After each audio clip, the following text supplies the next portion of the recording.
بسم اللہ الرحمن الرحیم۔ بزرگ خواتین کہتی ہیں کہ اگر گھر کے کپڑے پہنے وضو کر لیا اور نماز پڑھنی ہے تو ہم وضو کرنے کے بعد دوسرے کپڑے بدل لیں تو وضو ٹوٹ جاتا ہے، اور کپڑے بدلتے وقت اپنے بدن کو بھی نہ دیکھیں۔ اپنا بدن یا شرمگاہ دیکھنے سے وضو ٹوٹ جاتا ہے۔ خواتین کا یہ مسئلہ صحیح نہیں ہے۔ کپڑے بدلنے سے وضو نہیں ٹوٹتا اور نہ اپنی شرمگاہ دیکھنے سے وضو ٹوٹتا ہے۔ اکثر لوگ یہ سوال کرتے ہیں کہ کپڑے بدلنے سے وضو ٹوٹ جاتا ہے، اگر وضو کے بعد کپڑے بدل لیے تو نماز کے لیے دوبارہ وضو کرنا پڑے گا، اس کا کیا حکم ہے؟ ناظرین کرام، بہت سی چیزیں ایسی ہیں جن سے وضو فاسد ہو جاتا ہے۔ وضو توڑنے والی چیزیں کون سی ہیں؟ آج میں آپ لوگوں کو بتانے جا رہا ہوں، اور یہ اس لیے کیونکہ طہارت نماز کی کنجی ہے۔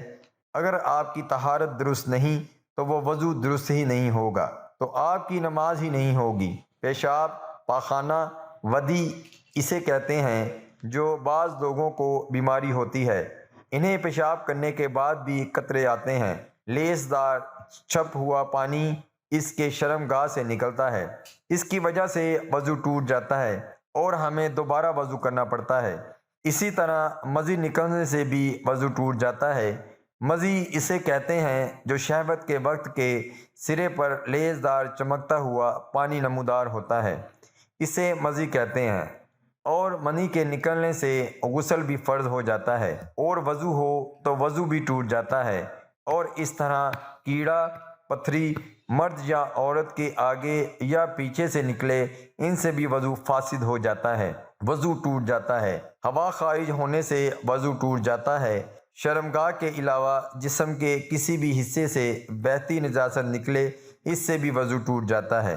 کھانے پینے سے یا پھر کسی طرح کڑوے پانی کی منہ بھر کے قے آ جائے تو اس سے بھی وضو فاسد ہو جاتا ہے، یعنی ایسی قید جسے روکا نہ جا سکے، اس سے وضو فاسد ہو جاتا ہے۔ اور اس طرح منہ سے خون نکلنا، اگر خون تھوک پر غالب آ جائے تو پھر وضو توڑ دے گا، لیکن اگر تھوک غالب ہو جائے خون پر تو پھر وضو نہیں ٹوٹے گا۔ اس کی شناخت کیا ہے؟ اگر تھوک جو ہے وہ سرخ ہو جائے تو اس سے خون غالب آ گیا، اگر تھوک زرد ہے تو اس سے ملغوب ہے، اس کی وجہ سے وضو نہیں ٹوٹے گا۔ یعنی اگر منہ سے خون نکلا اور خون تھوک پر غالب آ جائے تو پھر وضو ٹوٹے گا، ورنہ نہیں ٹوٹے گا۔ غفلت والی نیند سونے کی وجہ سے وضو فاسد ہو جاتا ہے، پھر دوبارہ وضو فرض ہو جاتا ہے۔ اس کے بعد بے ہوشی کی وجہ سے، یعنی اگر آپ کا وضو ہے اور کسی بھی وجہ سے آپ بے ہوش ہو جاتے ہیں تو وضو ٹوٹ جاتا ہے۔ جنون کی وجہ سے بھی وضو ٹوٹ جاتا ہے۔ جنون مطلب بہت زیادہ غصہ کرنا، کیونکہ غصہ حرام ہے اور شیطانی عمل بھی ہے، اور اس سے بھی وضو ٹوٹ جاتا ہے۔ نشہ کرنے سے بھی وضو ٹوٹ جاتا ہے، کیونکہ ظاہری بات ہے، ہر کوئی جانتا ہے کہ شراب نوشی اسلام میں حرام ہے۔ بالغ کا رکوع اور سجود والی نماز میں جاگنے کی حالت میں قہقہ لگانا، یعنی زور سے ہنسنا، قہقہ لگا کر ہنسنا، اس سے بھی وضو فاسد ہو جاتا ہے۔ وضو تناسل کا مرد یا عورت کی شرمگاہ کے ساتھ انتشار کی حالت میں بلا حائل مس کرنا ہے، اس سے بھی وضو ٹوٹ جاتا ہے۔ ناظرین گرامی، اسی طرح بعض لوگ یہ بھی سوال کرتے ہیں کہ کپڑوں کے اوپر سے پیشاب والی جگہ پر ہاتھ لگ جائے تو کیا وضو ٹوٹ جاتا ہے؟ غسل کرتے ہوئے بھی بندے کا ہاتھ لگ جاتا ہے تو پھر کیا غسل کے بعد وضو کرنا چاہیے؟ تو اس کا جواب یہ ہے کہ کپڑوں کے اوپر سے ہاتھ لگے یا بغیر کپڑوں کے، اس سے وضو نہیں ٹوٹتا۔ اس طرح غسل کے دوران بدن کے کسی بھی حصے پر ہاتھ لگ جانے سے وضو نہیں ٹوٹتا، اور نہ ہی دوبارہ وضو کی ضرورت ہوتی ہے۔ حدیث پاک میں ہے، بدن میں کوئی چیز داخل ہونے سے روزہ اور بدن سے کسی چیز کے خارج ہونے سے وضو ٹوٹ جاتا ہے۔ تو ناظرین کرام، کپڑے بدلنے یا سطر دیکھ لینے سے وضو نہیں ٹوٹتا، لہٰذا کپڑے بدل کر اسی وضو سے نماز پڑھ سکتے ہیں۔ مولانا مفتی محمد امجد علی اعظمی رحمۃ اللہ علیہ لکھتے ہیں، عوام میں جو مشہور ہے، گھٹنا اور سطر کھلنے یا اپنا یا پرایا سطر دیکھنے سے وضو جاتا رہتا ہے۔ ہاں، یہ بات وضو کے آداب میں ہے کہ کہ ناف سے زانوں کے نیچے تک سب سطر چھپا ہو، بلکہ استنجے کے بعد فوراً ہی چھپا لینا چاہیے کہ بغیر ضرورت سطر کھلا رہنا منع ہے اور دوسروں کے سامنے سطر کھولنا حرام ہے۔ وضو کرنے کے بعد برہنہ ہونے سے وضو نہیں ٹوٹتا، شرمگاہ پر نگاہ پڑنے سے بھی وضو نہیں ٹوٹتا۔ اگر نامحرم کی طرف بھول کر یا جان بوجھ کر دیکھ لیا تو اس سے بھی وضو نہیں ٹوٹے گا، البتہ قصداً نامحرم کو دیکھنا جائز نہیں۔ وضو کی حالت میں برہنہ تصاویر دیکھنے سے وضو نہیں ٹوٹتا، البتہ برہنہ تصاویر دیکھنا ناجائز اور حرام ہے۔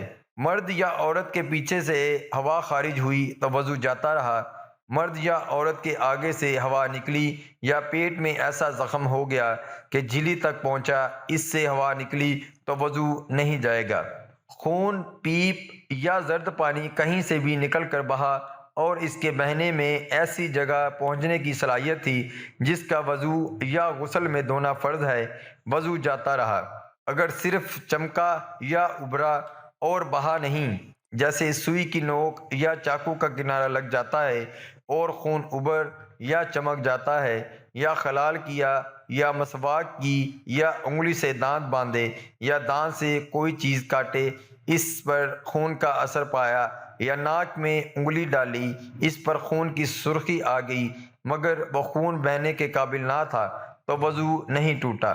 بلغم کی قید وضو نہیں توڑتی، جتنی بھی ہو بہتے خون کی قح وضو توڑ دیتی ہے۔ جب تھوک سے ملغوب نہ ہو اور جمع ہوا خون ہے تو وضو نہیں جائے گا۔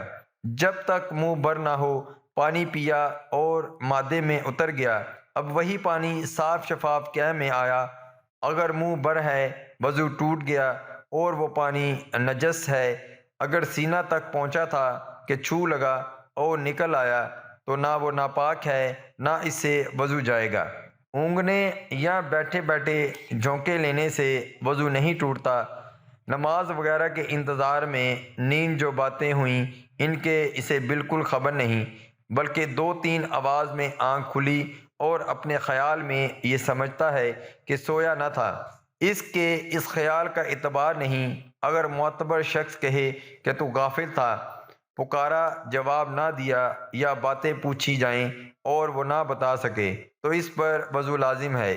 اگر نماز کے اندر سوتے میں یا سجدہ تلاوت میں قہقہہ لگایا تو وضو نہیں جائے گا، وہ نماز یا سجدہ فاسد ہے۔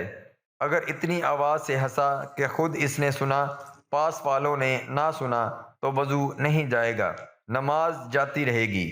اگر مسکرایا کہ دانت نکلے، آواز بالکل نہیں نکلی تو اس سے نہ نماز جائے نہ وضو۔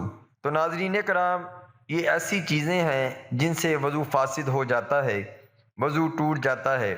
مجھے امید ہے آپ کو میری یہ باتیں سمجھ آ گئی ہوں گی۔